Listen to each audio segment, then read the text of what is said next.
I'm not sure if we still have Ipshita on the line. Maybe not. Okay, I think it's just us.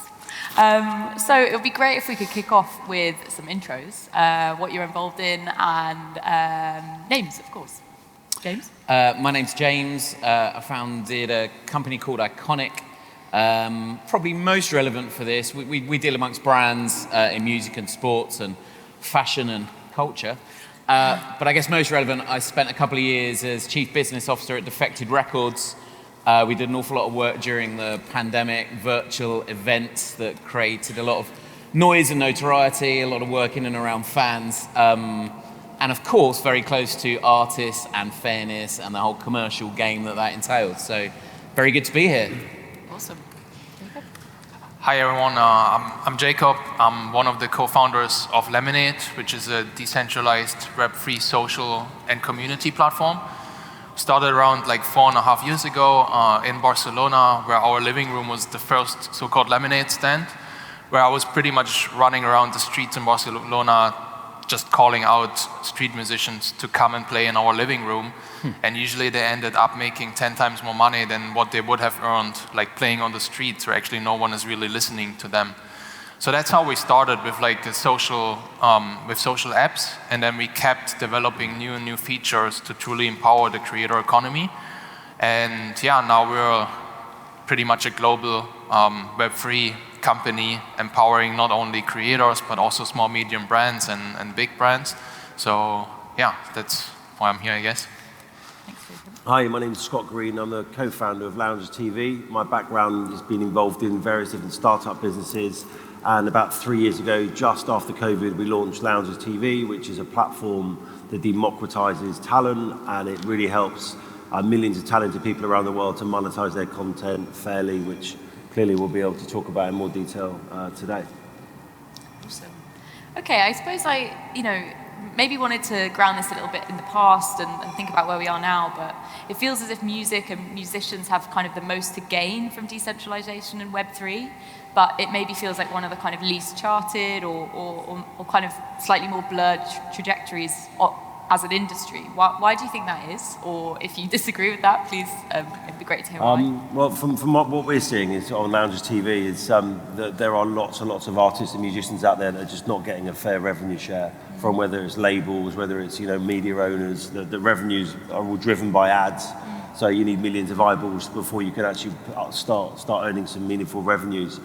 So I think Web3 allows them to have much more better fan engagement. It allows them to be able to sell NFTs. It allows them to kind of communicate much easier with their fans. So I think the reason why the music industry is suffering is because they are generally suffering more than any other genre out there. In fact, the average wage of a musician in the UK at the moment is just under £15,000 a year. So you've got to be able to look at other ways to monetize your content and monetize your talent outside of traditional ways of the music industry. So do you feel like part of, Jacob, you were speaking about kind of literally going out on the street and finding musicians and artists. What's the kind of route to finding artists and kind of getting them in on Web3 platforms that you're building? I mean, there are so many artists out there, and usually also like tapping onto that problem, usually have 1% to 2% of the creator economy which is really making money. Doesn't matter on which of these platforms.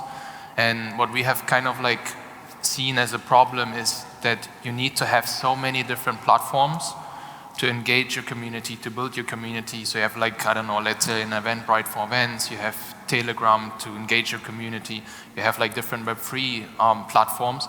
So everything is kind of like scattered around all of these different platforms, but an individual musician doesn't really have the time to manage all of these platforms.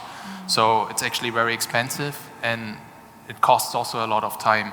So that's a huge problem right now, and that's one of the problems we're solving, but that's also where we are actually seeing the power of collaboration, right? So I just talked actually with him before, so maybe there are actually ways how we can collaborate, so we can kind of create one platform where musicians can actually go to, and more than 2% of the creators can actually make a living. Yeah, I think that's a really interesting point in terms of the onus that you put on the artist or musician. So at Defected, arguably different from a major label, it is of course an independent, but there was an incredible emphasis and onus on getting the artists to do the work, to go out and get themselves out there and work their socials hard and be advertising their products and sticking their pack shot on their stores. And beyond any marketing campaign or marketing initiative, the first element started always with the artist. I think that we have to understand, and again, maybe harken back to your last question, there's an almost collective industry, almost like learned trauma in and around music. It was only, 16, 17 years ago, Napster changed everything. I mean, changed arguably the digital industries, full stop. It certainly led us to today. Yeah. So that is pretty seismic, and the music business has been like a continual like canary in a coal mine. Like what happens there first ends up kind of happening everywhere else for whatever reason. So when you've gone through such seismic shifts and change, what Napster and then the digital downloads, and then no, it's not digital, forget about that shop front on iTunes, it's actually now all about streaming. It's like, Christ, okay. And then these are big shifts and differences. And you have quite a few things then going on at the same time, because it is true that a kid tonight in a garage could make a track, and a platform like TikTok can genuinely blow that up to 1 million views tomorrow. That actually can happen today, which is quite different to even a few years ago. But paradoxically, also the truth is you've got this absurd long tail of artists scraping a barrel, not getting their 1,000 stream now echelon that Spotify are insisting you need before you get any money, and they're going to struggle as a consequence. And yet, at the same time, Sheeran, Taylor Swift's a billionaire-esque, so you have this mad mix at the moment. And thus, you would assume the kind of thinking we can do in and around bringing decentralized into it, bringing Web3 thinking into it, where a bit like we covered a few times yesterday, but you can be closer to the artist, fans can get that true relationship. You would assume and hope that that's a real benefit to this kind of slightly crazy industry where people are always looking to find that what's next. Ipshita, I wanted to ask you about superfans and kind of super fandom. You mentioned that, there are a lot of superfans out there. When it comes to Web3, should there be an understanding of the nature of super fandom, but also how do you keep an eye on kind of growing fans as well, who might be super fans, but right now they're just listening to the music? Absolutely. Before I answer your question, I would echo what the rest also said. If you think about it as a creator in general, most creators currently spend an obscene amount of time not creating, but just managing their business across different platforms. So like Jakob said, you see creators often spending an awful amount of time trying to do that and not really having the energy to create, which is what a creator should be doing in essence.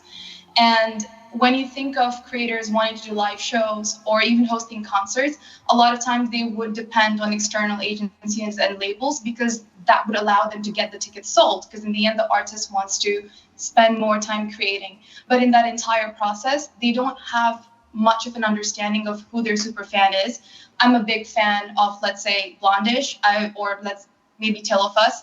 I've spent 3 years going to every single concert that they've played at, but they have no clue I'm their super fan. And what Web3 essentially does, it allows the artist to directly own that relationship with the super fan that was not possible before. But I would look at the super fan funnel very similar to like a product marketing funnel. That is, first you create awareness, and then that specific, let's say, listener becomes familiar with your music. Then they start considering if they like your music or not. And then they become a casual listener, and then you basically topple them over to become a fan. So that entire journey that you are looking to create a fan will somewhat follow a similar funnel of, let's say, product marketing, for that matter of fact. But I think there's also a misconception within the industry for musicians is that, okay, if I'm going to do stuff on chain, or if I'm going to launch an NFT project, or I'm going to get into NFT music, I will become rich overnight, or I will become famous overnight. That's not true. The only thing that's different is you've been given tools and advanced technology to make your process easier, faster, cheaper, more efficient, but the work still needs to go in. So I think that even to reach the level of super fan, you have to consider that the entire process still remains the same, but you're just able to do it in a much more efficient way and in a direct manner.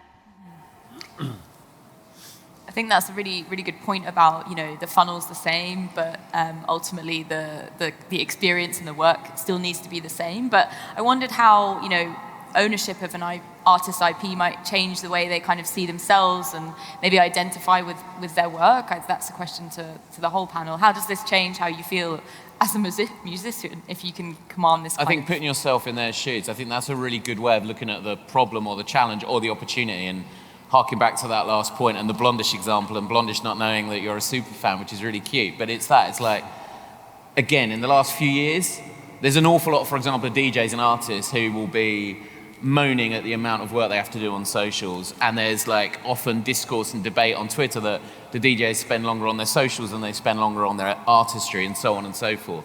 But putting it back to them and trying to subvert or flip those pillars of what it is to be an artist, you can no longer just stand behind a set of decks. You can no longer just take your appearance fee for that one-off gig and event and think you're done. You just can't. We're in an entirely different fan system. And if you really lean into that and think, what are all those pillars from backstage moments to AAA passes, and if we can subvert them and use them in a Web3-like way and leverage the tech we've got in front of us, then chances are your fandom will rocket and commercially you'll do better too. Yeah, I think you're right. I think, all the stuff that you wouldn't actually see at a live event, you could do online, to hybrid stuff, things like meet and greet, about backstage, see what happens before the event, before, after the event, integrating merchandise into a Web3 environment so fans can buy things they couldn't actually buy at the concerts. All these kind of really innovative things allow not only the fan to earn more money, but actually allow the fans to get closer to their artists and have meaningful relationships outside of looking at them on Spotify or the other platforms that exist. I suppose, we had this quite terrifying period of the pandemic where musicians were out of, earnings in terms of a live context. Do you sense that this also, decentralized systems and working with Web3 might actually future-proof them for things like that? Is there an element that might protect them? I really like the idea of the tokenization, right, for different creators. I remember back in the days, sometimes you can sense when someone is super talented and you really want to keep supporting them. And actually now, looking back, 5 years later, you were actually right, because you see these guys are now really big and super successful. But I could have supported them over the last 5 years much, much more even, right? If I have actually some kind of ownership also on them and I keep supporting them, right?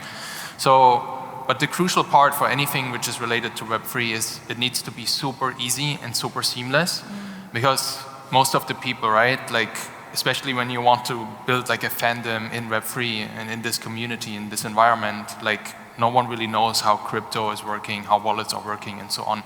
So for the end user, it needs to just be super seamless, and obviously for the creators as well. Yeah, we're a simple species, right? I think a lot of the stuff that happened during the pandemic was because it had to, through necessity. People were sat on their arse and they weren't earning any money. So they're like, oh Christ, maybe I need to actually lean in and open my laptop and get on a Zoom party because there's no festival going on, or, try and flip the script a bit and get involved. Some didn't. It was very interesting, certainly in dance culture, the best were actually the ones who've already made it. Carl Cox, Bob Sinclair were insanely on it digitally, but a lot of the young ones just assumed it would blow over and come to them. And I think they've since learned. But it's often born from that moment of necessity, which is unfortunate. I think the opportunity there might be ideas or concepts like we've just heard where those moments can be infectious. So if someone sees someone else doing incredibly well and it's suddenly catapulting them to stardom and they're getting great commercial clout from it, then everyone will copy. We're a simple bunch in that respect. Yeah, and I guess Go ahead. Going back, I think someone touched upon the point about how simple the onboarding has to look like. And I love, for example, what Medallion, the platform, is doing. They're working with artists, bands like Jungle, artists like Agoria. So I had no idea that Jungle essentially launched their own fan club. And I randomly just wanted to really go watch them live next year. So I went on their website and I saw Jungle Fan Club and I clicked on it and it immediately popped up saying, sign in with your wallet, your email, and it gave me options. And that's when I knew, amazing, no big PR move, just seamless integration, because they just want to be inclusive and they want to make sure that their community has access to signing up with the way they want. So we're going to see more of these trends come up where artists will just seamlessly integrate. Like, again, I think it was Jacob who said, you don't need to know how the functionalities work. If you look at TikTok or Instagram, no one needs to know the work that goes, the coding that goes behind building or like creating a reel. You just want the entire functionality to be so seamless that creating and uploading a reel should be less than 10 minutes. So I think that's what we're going to see more as well as we progress. That's a great point. Well, I think that's a fabulous point to end on, seamless integration. But this has been, yeah, I feel really excited leaving this talk. So thanks all for your insights. Thank thanks you. to Peter for your keynote. Thanks, everyone. Thank you.